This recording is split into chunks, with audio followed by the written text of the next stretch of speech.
Novo Testamento, lição de número 58.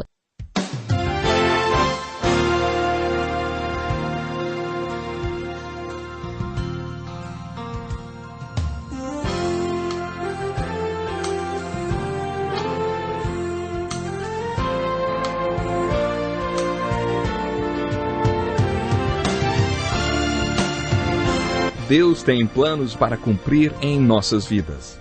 Essa é a mensagem de toda a Bíblia, e é isso mesmo que estamos estudando aqui no Encontro com a Palavra, escrito pelo pastor Dick Woodward e narrado pelo pastor Edson Bruno.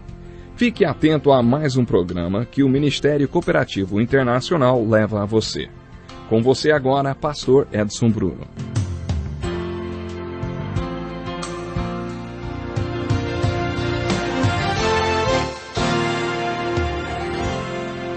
Seja muito bem-vindo ao Encontro com a Palavra. Temos estudado toda a Bíblia, um livro de cada vez.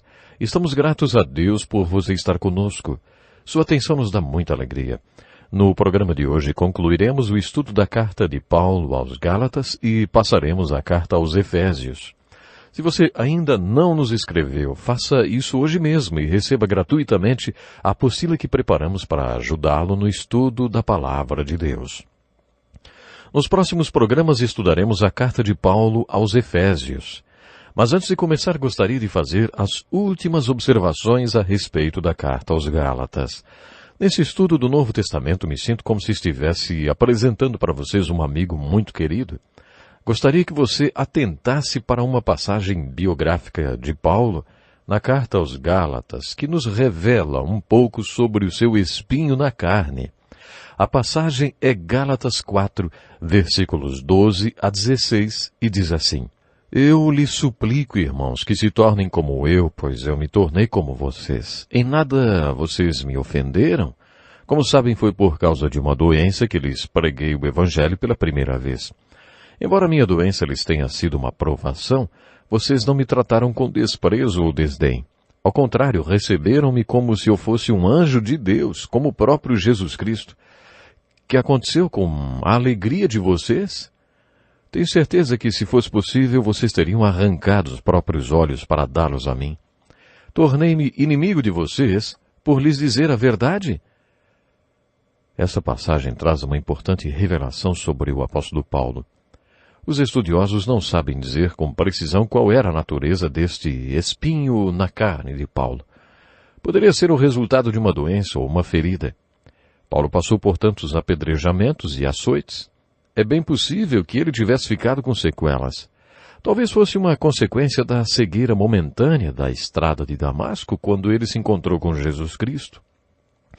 Seja lá qual fosse a causa, o fato é que ele tinha esse espinho na carne. Esse texto nos faz pensar que talvez a aparência física de Paulo tivesse sido muito afetada por esse espinho na carne, tanto que ele sugere certa repulsa por parte dos Gálatas. Você está lembrado que Paulo contou que os Gálatas, se pudessem, teriam até tirado os olhos e dado a ele? Isso indica que Paulo tinha a visão muito debilitada, quase cegueira total. Talvez tenha sido por isso que não era o próprio Paulo quem escrevia as cartas, com exceção à carta aos Gálatas. Ele sempre tinha alguém, um escrivão, que escrevia as cartas para ele, porque não enxergava bem. Em Gálatas 6:11 ele diz: Vejam com que letras grandes estou lhes escrevendo de próprio punho. Acho que você não deixou passar despercebida uma pergunta no final dessa passagem, né? Tornei-me inimigo de vocês por lhes dizer a verdade?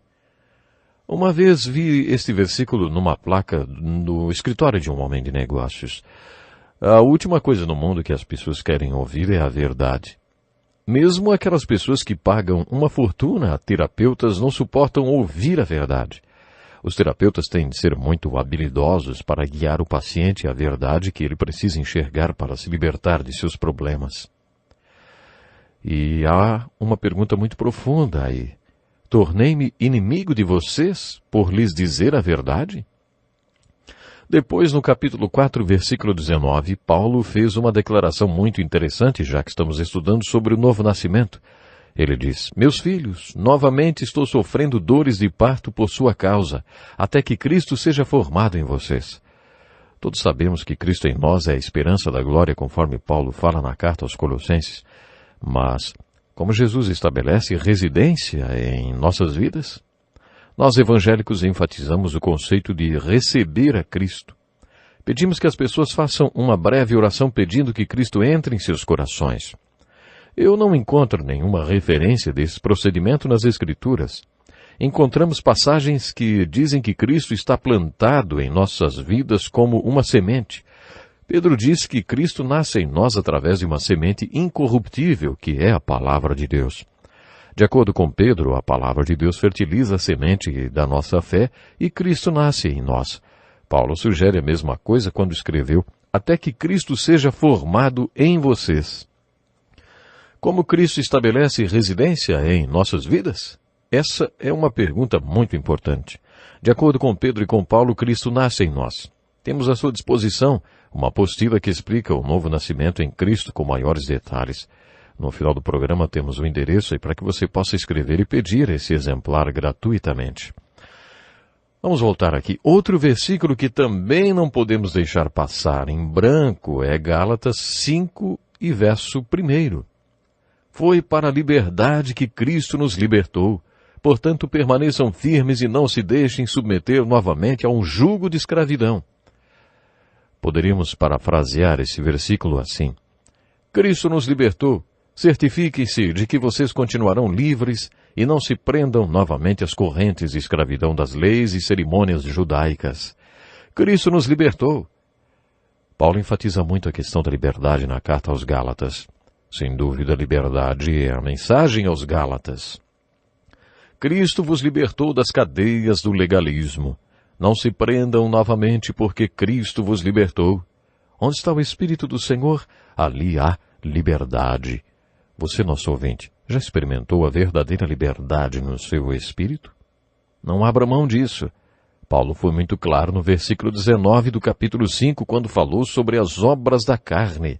Imoralidade sexual, impureza e libertinagem, idolatria, ira, egoísmo, dissensões, facções e inveja, embriaguez, orgias e coisas semelhantes.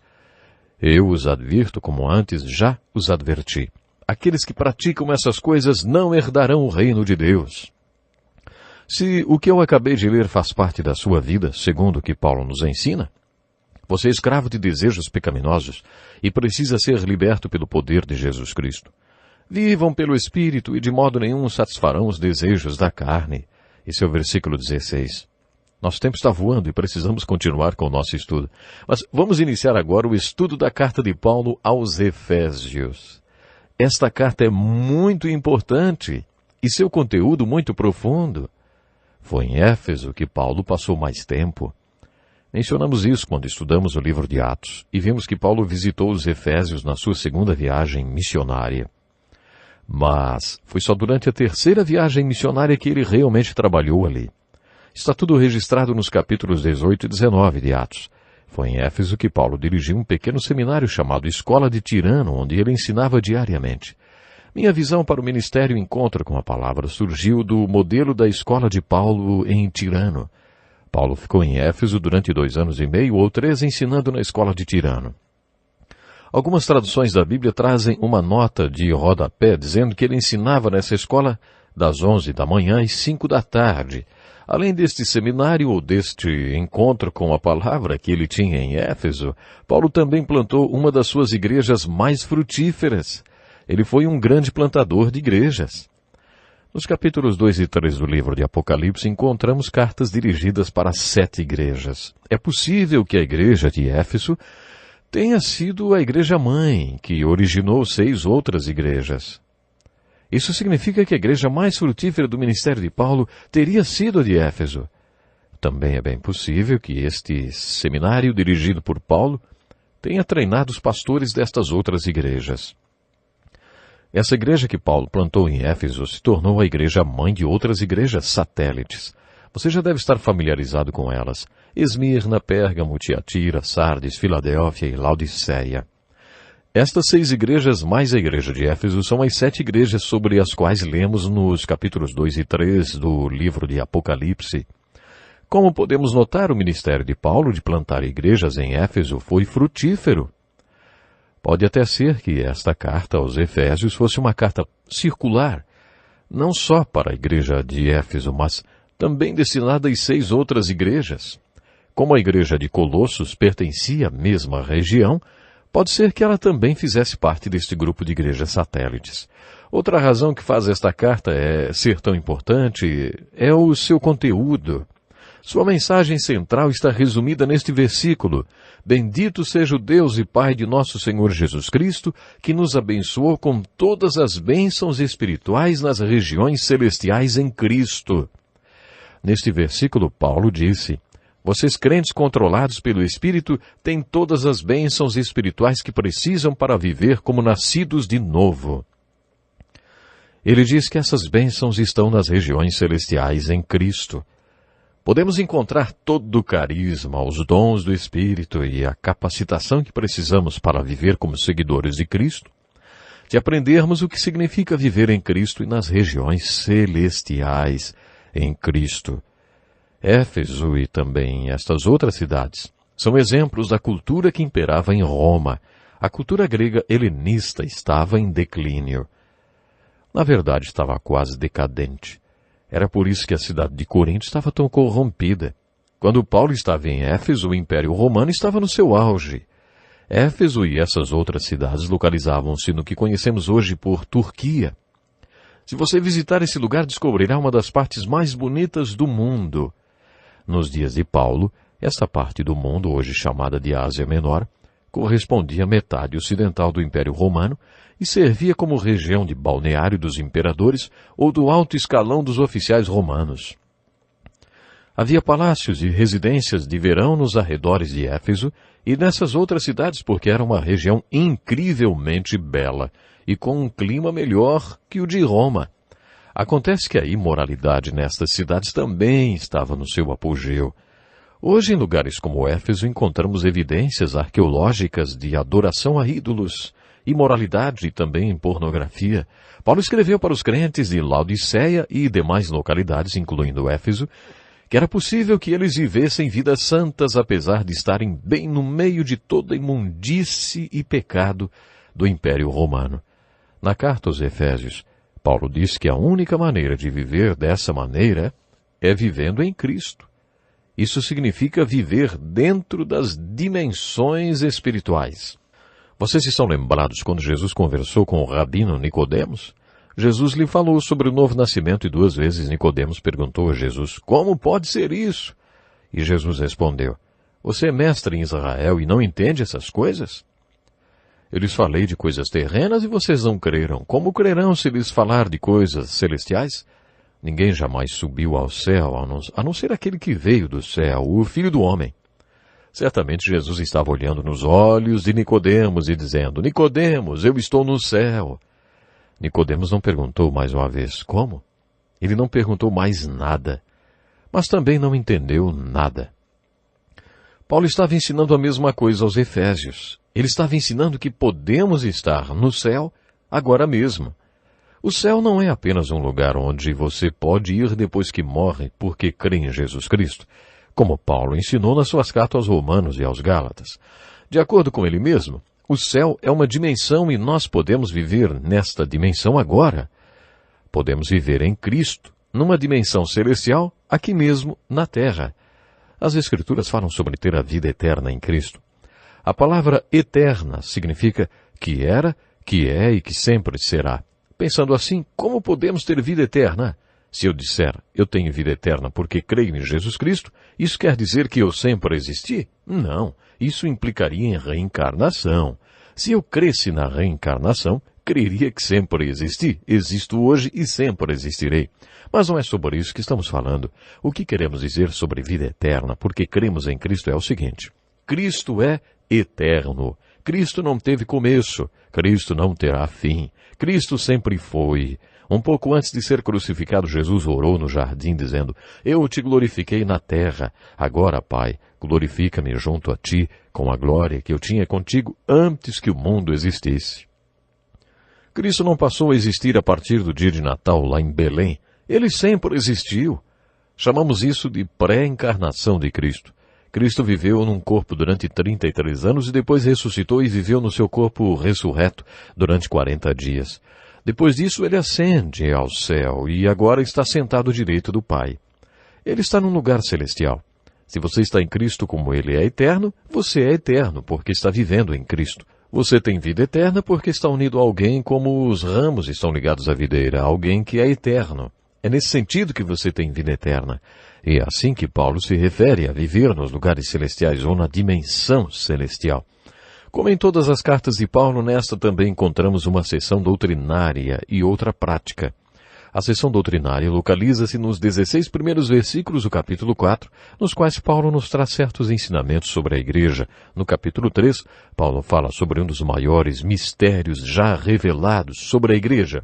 A palavra mistério significa um segredo que cedo ou tarde será revelado. Para Paulo, todo o conceito de igreja era como um grande mistério.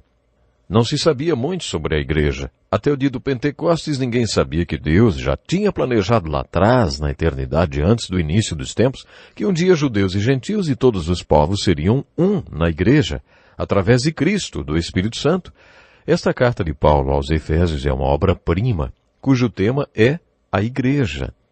O livro de Romanos é uma obra-prima teológica sobre a justificação pela fé. 1 Coríntios é uma obra-prima pastoral. 2 Coríntios é uma obra-prima de Paulo sobre ministério. E Gálatas sobre a libertação do legalismo e a liberdade que temos em Cristo e no Espírito Santo. Agora, na carta aos Efésios, Paulo escreveu sobre a igreja e no capítulo 13, os primeiros 16 versículos do capítulo 4 falam sobre como a igreja funciona. No capítulo 3, Paulo fala sobre uma grande necessidade que nós temos de compreender um grande mistério de Deus. Antes da fundação do mundo, Deus já tinha planejado a igreja, mas só revelou seus planos para Paulo, e esta revelação encontra-se no capítulo 3.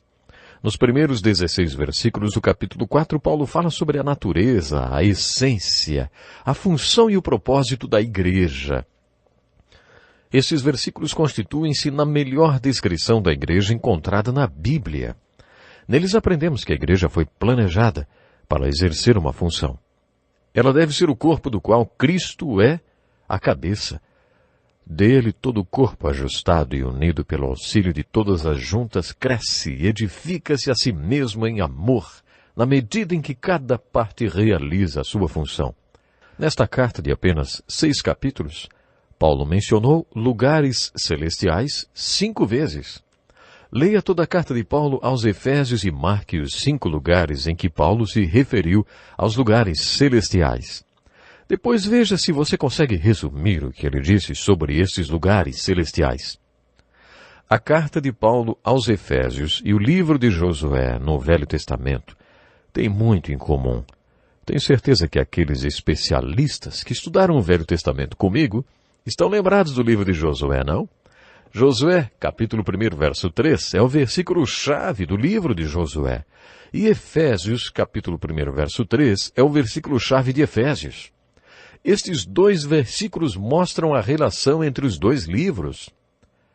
À medida em que estudamos a Bíblia, percebemos que o Novo Testamento apresenta o ensino, enquanto o Velho Testamento possui a ilustração dele. O Novo Testamento ensina a doutrina. O Velho Testamento a ilustra. Efésios e Josué são bons exemplos deste princípio de interpretação bíblica. Nesta carta aos Efésios, Paulo diz: ouçam em Cristo nas dimensões celestiais, vocês têm todas as bênçãos espirituais, todo o dínamo espiritual que vocês precisam para viver como alguém que nasceu de novo, ou seja, um seguidor de Jesus Cristo controlado pelo Espírito Santo.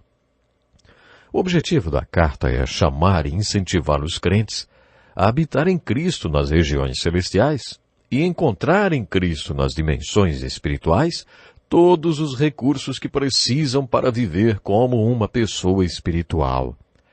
Temos muitos recursos espirituais ao nosso dispor. Temos a bênção espiritual da oração. Será que oramos? Temos a palavra de Deus, que é um grande milagre. Será que gostamos de estudar a palavra de Deus? Será que passamos tempo estudando a palavra de Deus? Temos caminho livre para ter comunhão com o Cristo ressurreto e podemos ser capacitados por Ele com os dons espirituais. Todas essas bênçãos espirituais estão à nossa espera nos lugares celestiais. Será que temos fé para habitar nos lugares celestiais em Cristo e tomar posse dos nossos bens espirituais? Uma vez ouvi a história de um pastor que foi para o céu e quando chegou lá, São Pedro levou para um passeio pelo céu. Enquanto eles passeavam, o pastor perguntou: "Mas o que são aqueles engradados ali?" Aí São Pedro respondeu: "Ah, você lembra que há alguns anos você precisou de bancos para a sua igreja? Já estávamos com tudo encaixotado e pronto para despachar para a sua igreja, mas você não pediu." Mais tarde eles passaram por uma caixa bem grande e o pastor perguntou o que era aquela caixa. Aí São Pedro respondeu: "Ah, pastor, lembra quando sua igreja precisou de instrumentos musicais? Estavam todos encaixotados, prontos para serem despachados, mas você nunca pediu." E o passeio continuou enquanto São Pedro mostrava ao pastor todas as bênçãos que poderiam ter sido mandadas para ele, mas ele nunca pediu. É claro que isso é apenas uma história para ilustrar, mas lembre-se da verdade tão importante nesta carta aos Efésios. Encontramos as seguintes palavras na epístola de Tiago: "Não tem porque não pedem." Lembrem-se que a mensagem do livro de Josué é exatamente essa, né? Quando eles atravessaram o rio Jordão e começaram a invadir a terra de Canaã, a terra prometida, Deus prometeu que todo lugar em que tocasse a planta dos seus pés seria deles. Eles receberam, portanto, o título da terra de Canaã, mas não poderiam tomar posse até que pisassem nela. A mensagem do livro de Josué é para ir possuir a terra. Deus já a deu a você, mas você tem que botar o pé lá. A aplicação que tiramos é a seguinte: você, na verdade, não possuirá a terra de Canaã até que tome posse dela. Por isso, tome posse das suas propriedades. Essa foi a mensagem do livro de Josué. Esta é a mensagem que encontramos em Efésios, mas Canaã representa as bênçãos espirituais nos lugares celestiais. Você possui bênçãos espirituais incríveis. Entre nos lugares celestiais. Você precisa reivindicá-las e possuí-las. A mensagem é: você deve tomar posse das suas possessões espirituais, habitando em Cristo, onde estas bênçãos espirituais existem. Fazemos isso pela fé, vivendo em obediência aos seus ensinamentos. Mas o livro de Efésios tem outro tema. Paulo tinha passado entre 2 e 3 anos em Éfeso, ensinando na escola de Tirano. Ele teve um pequeno encontro com uma palavra na cidade, por isso nos 3 primeiros capítulos ele diz várias vezes: lembrem-se. Eles já sabiam tudo aquilo que Paulo estava falando na carta. O que Paulo ensina na carta de Efésios é sobre a linda experiência de ter vida eterna por estar naquele que é eterno, em Cristo, nas dimensões celestiais, recebendo cada bênção espiritual que precisamos para viver da maneira como Deus nos chamou para viver. É por isso que Paulo escreveu: lembrem-se, lembrem-se, lembrem-se. No capítulo 4, Paulo começa a sessão de aplicação da carta e exorta a igreja à ação.